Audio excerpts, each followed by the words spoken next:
The tension with China. President Bongbong Marcos insisted that our country is not waging war with China. This as China accuses our government of instigating conflict in the West Philippine Sea. Here's the report.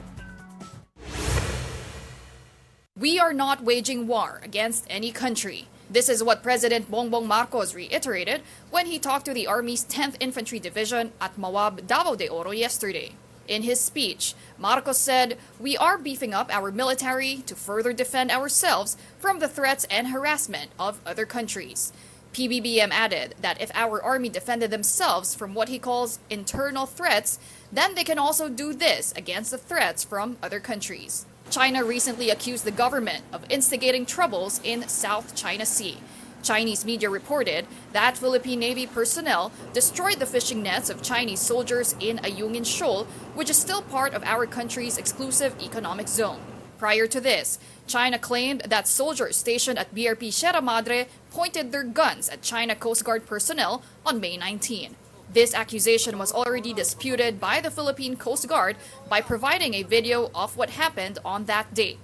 China has been justifying their aggressive actions against our vessels by ignoring the Hague ruling that favored the Philippines and insisting their historical rights to the entire South China Sea. In an interview with Storycon, former Senior Associate Justice Antonio Carpio reiterated that China cannot claim the West Philippine Sea with historical rights. Under international law, you cannot claim historical rights. Wala na eh. Pag historical rights, Mongolia should claim the entire China because the Mongols invaded, ruled China for 99 years. The rule now is under the decolonization process of the United Nations. It's now the will of the people. If you are a former colony of the colonial powers, you have a right to self-determination.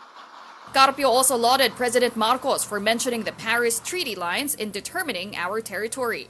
In his speech at the Shangri-La dialogue in Singapore last week, Marcos referred to the Treaty of Paris and Treaty of Washington as the basis of the country's territorial scope.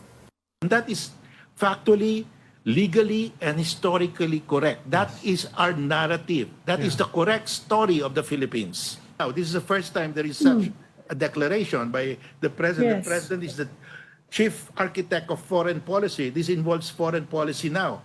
So all our embassies, consulates should echo this now. This should be our narrative.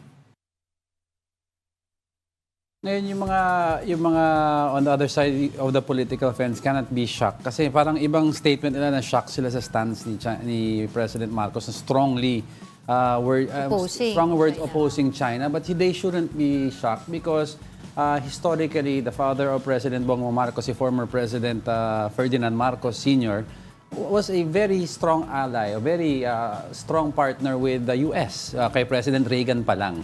And back then, malakas na ang ties ng Philippines. So nagkaroon nga ng EDSA Revolution, the US Sila nga yung facilitated, Marcos their family. exit into Hawaii.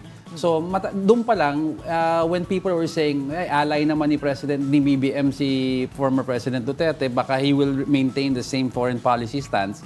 Those who know their history will know that will not be the case because he will always take his father's stance, one of his strongest policies, is building stronger ties with the US. Pero yun nga, basta doon tayo sa totoo lang. Kumbaga, hindi yung programa, pero sa totoo lang. Napag-aari natin yun based sa The Hague ruling. Yes. Diba? Kasi syempre, ang China, yun ang ginigiit nila kaya tumataas din yung tension. But we still hope for a peaceful resolution at the end of the day. I don't think naman, Pero yun nga, I don't think he's waging war. No, I don't, and I don't think even China will want war. Diba? They're of course trying to fight for, they believe is theirs. But I don't think they want war also because they're trying to build a powerhouse economy.